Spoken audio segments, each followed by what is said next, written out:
What's going on, fragrance family? It's your man Gator, better known as the novice nose out here at these fragrance streets.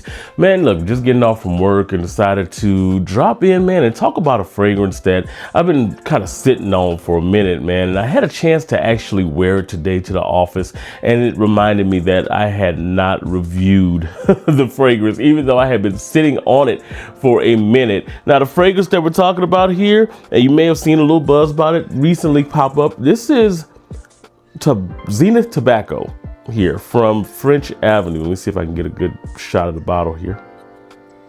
So Zenith Tobacco from French Avenue. This is part of their Zenith line. They've got like a Zenith Vanilla, a Zenith Blue, and then you've got this one right here. Now, I was super interested in this fragrance because of the fragrance that it's inspired by. Now, it's inspired by one of my favorite tobacco fragrances of all time. That is Dior's Tobacolor. I absolutely love that scent. Well, this is the inspiration of it, and it needed a little help when I first got it. But we'll get into that in a little bit, man. Y'all come in, pull up a chair, man. Pull up, stay tuned.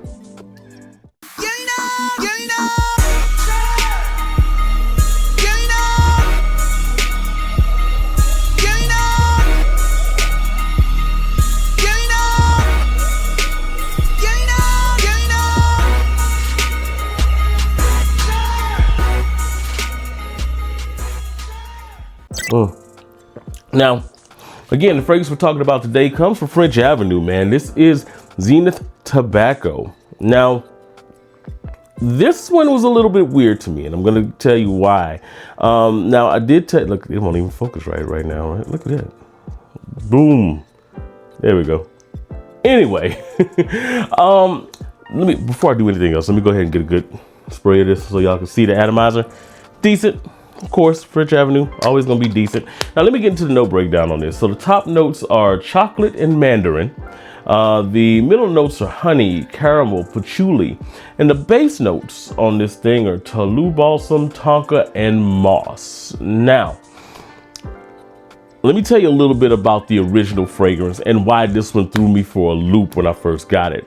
So the original fragrance, if you're not familiar with Tobacolor, that is a gorgeous plum note in that thing, and a gorgeous tobacco. It's a potent, earthy but smooth tobacco, and with that plum note, that ripened plum, it just is it gives such a juicy vibe to it, man. And that's kind of, when you think about tobacco fragrances, you don't think the word juicy a lot, but it gives a juicy, succulent kind of vibe. And then there's this honey that just kind of coats everything, man, and it just makes it so alluring, especially off skin. Like in the air, it's fairly aromatic and it's nice, but off skin, like in close quarters, close proximity, that stuff is gorgeous. So you know, I'm a huge fan of it. So when I saw that this is what this was interpreting, I went ahead and, you know, copped it. So I was super disappointed when I first got it. And part of the reason why is because when I first got it, and the first time I sprayed it, and I think I did it on a live, actually, my first impressions of it, it gave chocolate swishing. Like, it was literally, when I first smelled it, it was so rough, right? There was no real smoothness to it.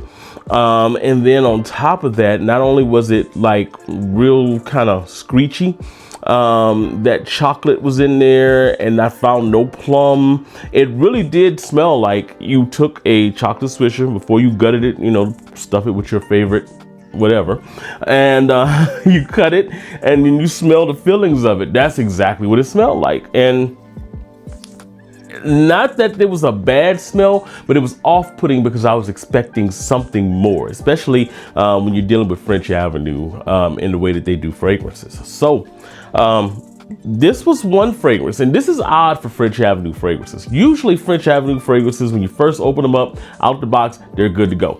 This one was not that. Okay, this one actually took a couple of weeks to mature. And so I set it down for a couple of weeks, let it do what it was doing. And when I came back to it, I started getting more of an interpretation of what the original fragrance is, and a lot closer interpretation. Now, I mentioned a second ago what this thing has as far as the opening and, you know, the notes in here.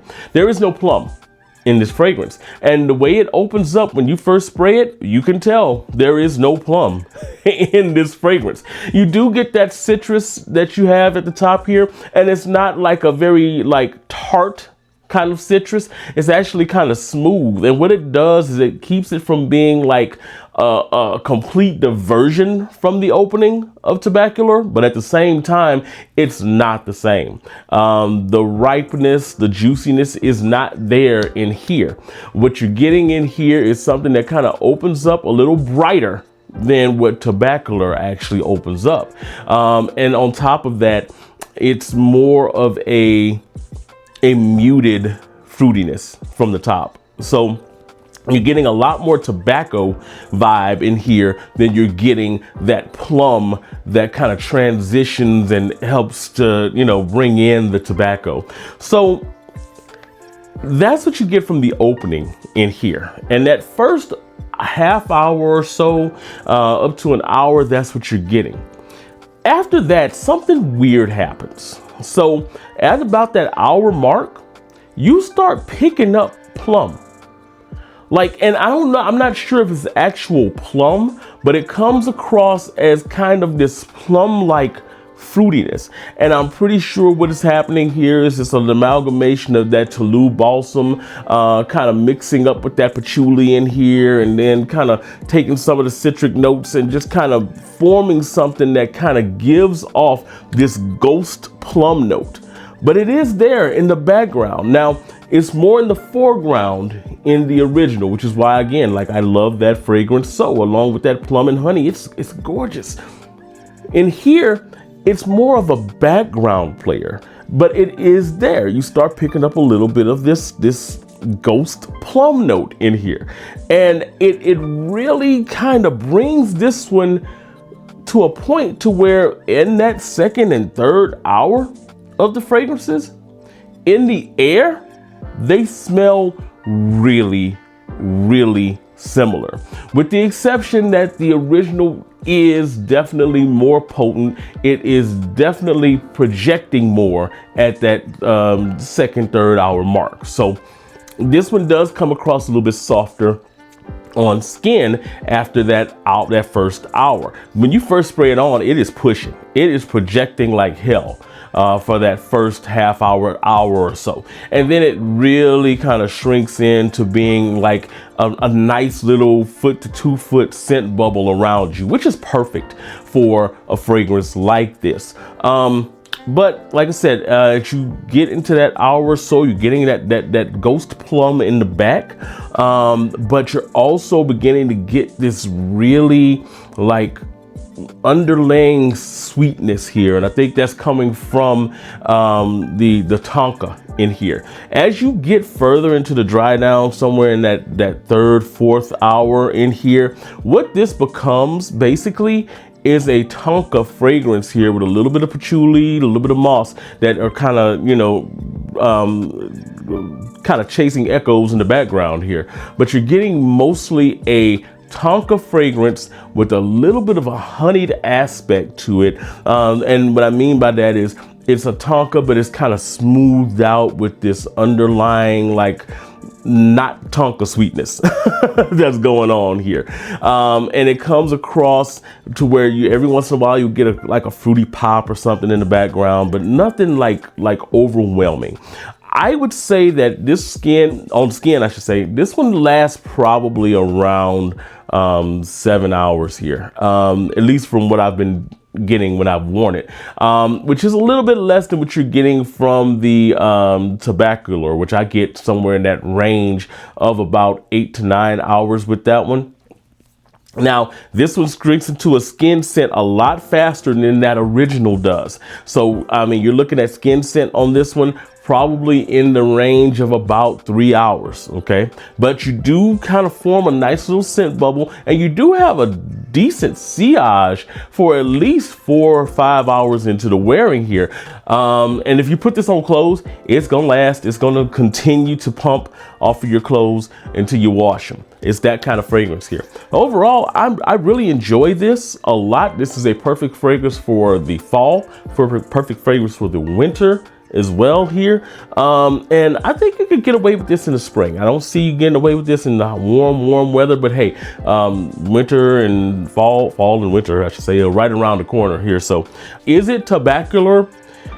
It gets close in that second, third hour here, but it's not quite Tobacolor. So if you're one of those people who enjoy that plum and the ripeness and the juiciness of that plum, then you'll probably be disappointed with that. Even though with this one, even though you do have a ghost plum that kind of comes in that after that first hour, it's not the same. It's not that richness. It's not the depth of the plum that's in the original here. But this is also probably a tenth of the price of the original. So, I mean, I'm getting this right now for somewhere around 35. So this might be a better option for those who don't want to pay that Dior price, but still have a DNA that's very similar to one of the best DNAs that Dior has ever put out there. That's all we got for this one, man. Have you put your nose on it? Let me know in the comments. And as always, guys, make sure you like the video, subscribe to the channel, and of course, share this video with somebody you know that loves fragrances. And as we always say, no matter what you're doing, however you're doing it, make sure you make today the best day ever on purpose. Peace out.